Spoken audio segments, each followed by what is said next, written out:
U.S. authorities are warning that a tropical storm expected to hit today could be life-threatening. Communities in Louisiana are working to secure their homes ahead of Tropical Storm Marco. Then a hurricane is expected to land later this week. It's a tropical storm right now. It's moving along Cuba.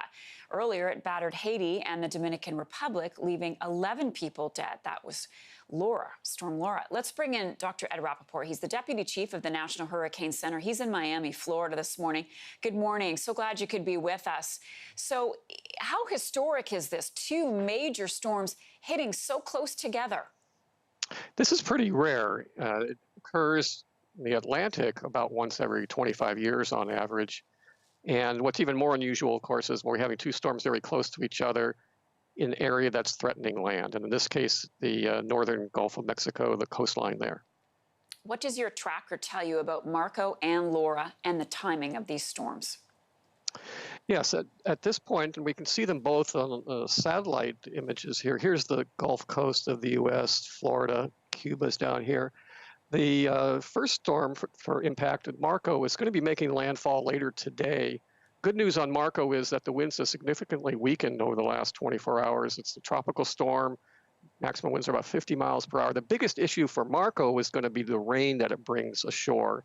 And that's important for a second reason, in that Laura, which is down here, will be tracking up towards the same area and imposing more rain and actually higher winds and a storm surge threat when it gets there about Wednesday evening.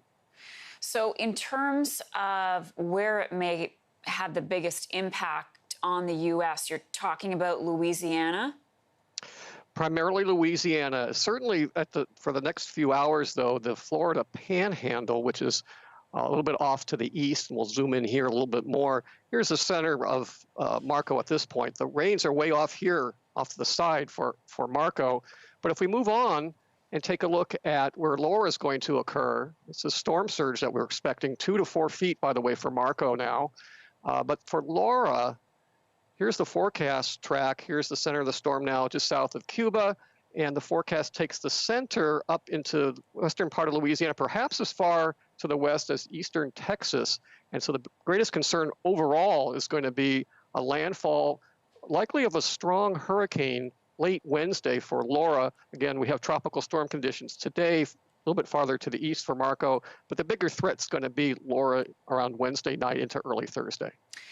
Okay, so what's the best case scenario, Ed? Well, the best case scenario would be that Marco, which we saw is diminished somewhat, will continue to weaken before it comes ashore. And so at this point, the greatest threat from Marco is going to be the rainfall. And in fact, you can see here again, we talked about the rainfall off to the east. Overall, though, over the next 5 days, here's a bigger map of the U.S. You can see two swaths here. One, this is rainfall that we're going to get from Laura, and right to the east is going to be the rainfall from Marco. So each of these, the orange and reddish, are on the order of 5 inches, perhaps 7 inches, or a little bit more. So the best case is that we don't get much more than that for rain for Marco, and the best case is that Laura won't strengthen much. Unfortunately, that's not the forecast.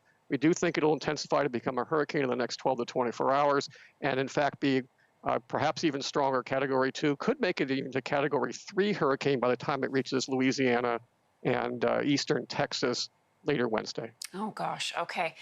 We'll speak with you again. National Hurricane Center Deputy Director, Dr. Ed Rappaport. Appreciate that. Talk to you soon.